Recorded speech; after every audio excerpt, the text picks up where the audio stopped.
Hi all, welcome to Learn. Okay. So എല്ലാവരും ഇപ്പോൾ KEAM exam ഒക്കെ കഴിഞ്ഞിട്ട് ഏത് ബ്രാഞ്ച് ചൂസ് ചെയ്യണം എന്നുള്ള കൺഫ്യൂഷൻസിലായിരിക്കും അല്ലേ? ബിടെക് എടുക്കുമ്പോൾ ഏത് ബ്രാഞ്ച് എടുക്കണം? അപ്പോൾ നമ്മൾ ബിടെക് എടുക്കുകയാണെങ്കിൽ തന്നെ കമ്പ്യൂട്ടർ സയൻസ് എന്ന് പറഞ്ഞൊരു മെയിൻ ബ്രാഞ്ചിൽ തന്നെ സബ്ബായിട്ട് ഒത്തിരി ബ്രാഞ്ചസ് ഉണ്ട്. Computer science with machine learning ഉണ്ട്, വിത്ത് AI ഉണ്ട്, വിത്ത് ഡേറ്റ സയൻസ് ഉണ്ട്. അപ്പോൾ ഇത് ഓരോ ബ്രാഞ്ചസ് എന്താണ്, അത് പഠിച്ചാലുള്ള ജോബ് എന്തൊക്കെ കൈൻഡ് ഓഫ് ജോബാണ് കിട്ടുന്നത്, സോ അതെല്ലാം ഒരു സീരീസ് ഓഫ് വീഡിയോ ആയിട്ട് നമ്മൾ ഇൻട്രൊഡ്യൂസ് ചെയ്യാൻ വേണ്ടി പോവുകയാണ്. ഓക്കെ. സോ ഫസ്റ്റ് നമ്മൾ ഇന്നത്തെ വീഡിയോയിൽ ഡിസ്കസ് ചെയ്യുന്നത് ബിടെക് കമ്പ്യൂട്ടർ സയൻസ് ആൻഡ് എഞ്ചിനീയറിംഗിൻ്റെ ഡീറ്റെയിൽ ആയിട്ടൊരു വീഡിയോ ആണ്. ഓക്കെ.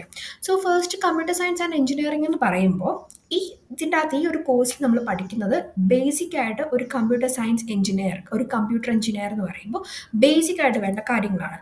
നമുക്കിപ്പോൾ അറിയില്ല, ഇപ്പോൾ AI മെയിൻ ആയിട്ട് എടുത്ത് പഠിക്കണോ, അല്ലെങ്കിൽ മെഷീൻ ലേണിംഗ് മെയിൻ എടുത്ത് പഠിക്കണോ, അല്ലെങ്കിൽ ഡേറ്റാ സയൻസ് മെയിൻ എടുത്ത് പഠിക്കണോ, അങ്ങനെ അറിയില്ല. ഇപ്പോൾ എനിക്കൊരു ഓപ്ഷൻ ഇല്ല, എനിക്ക് ഏതാണ് എൻ്റെ ഇൻട്രസ്റ്റ് എന്ന് എനിക്ക് അറിയില്ല. അപ്പോൾ നമുക്ക് എന്ത് ചെയ്യാൻ പറ്റും? Basic computer science and engineering course എടുക്കുകയാണെന്നുണ്ടെങ്കിൽ പിന്നെ നമുക്ക് ഫ്യൂച്ചർ വേണമെന്നുണ്ടെങ്കിൽ ഏതിലേക്ക് വേണമെങ്കിലും ഏത് ബ്രാഞ്ചിലേക്കും വേണമെങ്കിലും പോകാൻ പറ്റും. പക്ഷെ ചിലർക്ക് കാണും AI ഇപ്പോഴേ ഒരു ഇൻട്രസ്റ്റ് ഉണ്ട്, ഒരു ഐഡിയ ഉണ്ട്, അല്ലെങ്കിൽ AI കമ്പ്യൂട്ടർ സയൻസ് പഠിക്കണമെന്നുണ്ട്. അങ്ങനെയാണെന്നുണ്ടെങ്കിൽ അവർക്ക് AI വിത്ത് കമ്പ്യൂട്ടർ സയൻസ് പോകുന്നതായിരിക്കും നല്ലത്. പക്ഷെ അങ്ങനെ ഒരു ഐഡിയ ഇല്ല, എന്ത് പഠിക്കണം എന്നൊരു കറക്റ്റായിട്ടൊരു ഓപ്ഷൻ അറിയില്ല, ഏത് കമ്പ്യൂട്ടർ സയൻസ് എഞ്ചിനീയറിംഗ് എടുക്കണമെന്ന് അറിയില്ല, കമ്പ്യൂട്ടർ എന്താണെന്ന് അറിയില്ല. അങ്ങനെയുള്ളവർക്ക് കുറച്ചും കൂടി നല്ലത് കമ്പ്യൂട്ടർ സയൻസ് ആൻഡ് എഞ്ചിനീയറിംഗ് എന്നുള്ള ഈ കോഴ്സ് ആയിരിക്കും നല്ലത്. കാരണം ഇതിൻ്റെ അകത്ത് നമ്മൾ പഠിക്കുമ്പോൾ ഫ്രം ഒരു കമ്പ്യൂട്ടർ എന്താണ്, ബേസിക് ഐഡിയ, കമ്പ്യൂട്ടറിൻ്റെ ആർക്കിടെക്ചർ തൊട്ട് ഫുള്ളി കംപ്ലീറ്റ്ലി പ്രോഗ്രാമിംഗ് സൈഡ് ആയിക്കോട്ടെ, പിന്നെ കമ്പ്യൂട്ടറിൻ്റെ ആർക്കിടെക്ചർ ആയിക്കോട്ടെ, പിന്നെ basics of different technology like AI, machine learning, data science, പിന്നെ ക്ലൗഡ് കമ്പ്യൂട്ടിംഗ്, അങ്ങനെ എല്ലാത്തിൻ്റെയും ഒരു ബേസിക് ഐഡിയ വീതം, ഇൻ ഡീറ്റെയിൽ അല്ല, ബേസിക് ഐഡിയ കിട്ടും ഈ ഒരു കോഴ്സ് കഴിയുമ്പോഴേക്കും. ഓക്കെ. സോ നമ്മുടെ ഈ പ്രോഗ്രാമിൽ CSE കമ്പ്യൂട്ടർ സയൻസ് പ്രോഗ്രാമിൽ നമ്മൾ എന്തൊക്കെ സബ്ജക്ട്സ് ആയിരിക്കും പഠിക്കാം? ഓക്കെ, അത് ഞാൻ ജസ്റ്റ് ഒന്ന് ബ്രീഫ് ചെയ്തിട്ടുണ്ട്. ഇത് ഞാൻ K2 സിലബസ് അനുസരിച്ചാണ് പറയുന്നത്.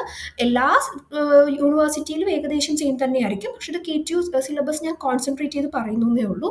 സോ പ്രോഗ്രാമിംഗ് ലാംഗ്വേജസ്, അതിനകത്ത് തന്നെ C++, ജാവ, പൈത്തൺ പോലുള്ള ലാംഗ്വേജസ് നമ്മൾ ഡിസ്കസ് ചെയ്യും. പിന്നെ ഡേറ്റ സ്ട്രക്ചേഴ്സ് ആൻഡ് അൽഗോരിതം എന്ന് പറയുമ്പോൾ എങ്ങനെയാണ് ഡേറ്റ കമ്പ്യൂട്ടറിൽ സ്റ്റോർ ചെയ്തേക്കുന്നത്, ആ കാര്യങ്ങൾ, അതിൻ്റെ അൽഗോരിതംസ് ഒക്കെ ഡിസ്കസ് ചെയ്യും. പിന്നെ DBMS നമുക്കറിയാം, ഡേറ്റാബേസ് എഞ്ചിനീയേഴ്സ് ഉണ്ടല്ലേ, ഡേറ്റാബേസ് മാനേജ്മെൻറ്റ് എന്ന് പറയുമ്പോൾ എങ്ങനെയാണ് ഡേറ്റേനെ ഓർഗനൈസ് ചെയ്യുന്നത്, അതിനകത്ത് SQL, NoSQL പോലുള്ള സംഭവങ്ങൾ പഠിക്കും. പിന്നെ ഓപ്പറേറ്റിംഗ് സിസ്റ്റത്തിനെ പറ്റി ഡീറ്റെയിൽ ആയിട്ട് പഠിക്കും. കമ്പ്യൂട്ടർ നെറ്റ്വർക്ക്സ് എന്ന് പറയുമ്പോൾ, നെറ്റ്വർക്ക്സ് എന്ന് പറയുമ്പോൾ നമുക്ക് ഒരു കമ്പ്യൂട്ടറിൽ നിന്ന് വേറൊരു കമ്പ്യൂട്ടറിലേക്ക് കണക്ട് ചെയ്യുമ്പോൾ എങ്ങനെയാണ് അത് വർക്ക് ചെയ്യുന്നത്, ആ കൈൻഡ് ഓഫ് ഇതൊക്കെ നമ്മൾ കമ്പ്യൂട്ടർ നെറ്റ്വർക്ക്സിൽ പഠിക്കും. പിന്നെ സോഫ്റ്റ്വെയർ എഞ്ചിനീയറിംഗിൻ്റെ ഒരു പേപ്പർ ഉണ്ട്. അതുപോലെ തന്നെ introduction to artificial intelligence, machine learning, web technology. നമുക്കിപ്പോൾ ഫ്രണ്ട് ആൻഡ് ബാക്ക് എൻഡ് ഒരു വെബ്സൈറ്റ് നമുക്ക് ക്രിയേറ്റ് ചെയ്യണം. അപ്പോൾ വെബ്സൈറ്റ് ക്രിയേറ്റ് ചെയ്യുമ്പോൾ, ഡെവലപ്പ് ചെയ്യണമെന്നുണ്ടെങ്കിൽ അതിനകത്ത് എന്തൊക്കെ നമുക്ക് ഫ്രണ്ട് എൻഡ് എന്താണെന്ന് അറിയണം. എന്ന് വെച്ചാൽ നമുക്ക് ബേസിക്കലി ഫ്രണ്ട് എൻഡ് എന്താ, ബാക്ക് എൻഡ് എന്താണെന്ന് ഇപ്പം ഞാൻ എക്സ്പ്ലെയിൻ ചെയ്യുന്നില്ല, ജസ്റ്റ് ഒരു ഐഡിയ കിട്ടാൻ വേണ്ടി. ഒരു വെബ്സൈറ്റ് ഡെവലപ്മെൻറ്റ് എങ്ങനെ ചെയ്യണം എന്നുള്ള ബേസിക് ഐഡിയ വെബ് ടെക്നോളജീസ് എന്നുള്ള ഒരു പേപ്പർ ഉണ്ട്, അത് പഠിക്കുമ്പോൾ മനസ്സിലാവും. പിന്നെ mobile application development, cloud computing, cyber security. അപ്പം ഞാൻ പറയുന്നത് ഇതിൻ്റെയൊക്കെ പറ്റി ഡീറ്റെയിൽ ആയിട്ട് നമുക്കൊരു ഇൻ ഡെപ്ത് പോയി പഠിക്കുകയല്ല ചെയ്യുന്നത്, എല്ലാത്തിനെയും പറ്റി നമ്മളൊരു ഇൻട്രൊഡക്ഷൻ പോലെയാണ് പഠിക്കുന്നത്. ഓക്കെ. അപ്പം നമുക്ക് മനസ്സിലാവും, ഓക്കെ, AI എന്താണ്, പിന്നെ വെബ് ടെക്നോളജി എന്താണ്, അല്ലെങ്കിൽ ക്ലൗഡ് കമ്പ്യൂട്ടിംഗ് എന്താണ്, സൈബർ സെക്യൂരിറ്റി എന്താണ്. അപ്പോൾ ഓരോ ടോപ്പിക്സിനെ പറ്റി നമുക്കൊരു ഐഡിയ കിട്ടും. ഓക്കെ.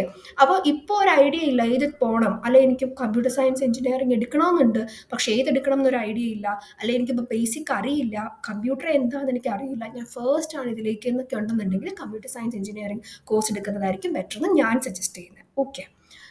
പിന്നെ നമ്മൾ ഈ പേപ്പറിനകത്ത് മാത്സ് പഠിക്കാനുണ്ട്. അത് ഏത് കമ്പ്യൂട്ടർ സയൻസിൻ്റെ ഏത് പേപ്പർ എടുത്താലും അതിനകത്ത് കാണും. നമ്മൾ കമ്പ്യൂട്ടർ സയൻസ് ആൻഡ് എഞ്ചിനീയറിംഗിൻ്റെ അകത്ത് മാത്സ് പഠിക്കുന്നത് ഡിസ്ക്രീറ്റ് മാത്തമാറ്റിക്സിൽ നമ്മൾ ഫണ്ടമെൻ്റൽ ഒരു കമ്പ്യൂട്ടറിന് പഠിക്കുമ്പോൾ ആവശ്യമായിട്ടുള്ള എന്തൊക്കെ മാത്സ് ആണ് കമ്പ്യൂട്ടറിന് റിലേറ്റ് ചെയ്ത് ആവശ്യമില്ല, അതാണ് ഡിസ്ക്രീറ്റ് മാത്തമാറ്റിക്സിൽ പഠിക്കുക. പിന്നെ ലീനിയർ ഓൾജിബ്രയ്ക്കകത്ത് മെഷീൻ ലേണിംഗ് പോലുള്ള സബ്ജക്ട്സിൻ്റെ കുറേ മാത്സ് ഒക്കെ ഉണ്ട്, ഡേറ്റ പ്രോസസ്സിങ്ങിലൊക്കെ. അത് നമ്മൾ ലീനിയർ ഓൾജിബ്ര എന്ന് പറഞ്ഞൊരു പേപ്പറിൽ പഠിക്കും. പിന്നെ പ്രോബബിലിറ്റി ആൻഡ് സ്റ്റാറ്റിസ്റ്റിക്സ് എന്ന് പറയുമ്പോൾ ഡേറ്റ എങ്ങനെ അനലൈസ് ചെയ്യണം. നമുക്കൊരു ഡേറ്റ നമുക്ക് അറിയാം, ഇപ്പോൾ ഒരു ഡേറ്റയുടെ ഒരു വേൾഡാണ്, ഫുൾ ഡേറ്റയാണ്, നമ്മൾ കൂടുതലും ഡേറ്റ അനലൈസ് ചെയ്തിട്ടാണ് മെഷീൻ ലേണിംഗ് പോലുള്ള സംഭവങ്ങൾ വരുന്നത്. സോ അതൊക്കെ നമ്മൾ പ്രോബബിലിറ്റി ആൻഡ് സ്റ്റാറ്റിസ്റ്റിക്സിൽ അതെങ്ങനെയാണ് അതിൻ്റെ മാത്സ് ആയിട്ട് വരുന്നത് എന്നുള്ളത് ഈ പേപ്പറിൽ പഠിക്കും. ഓക്കെ.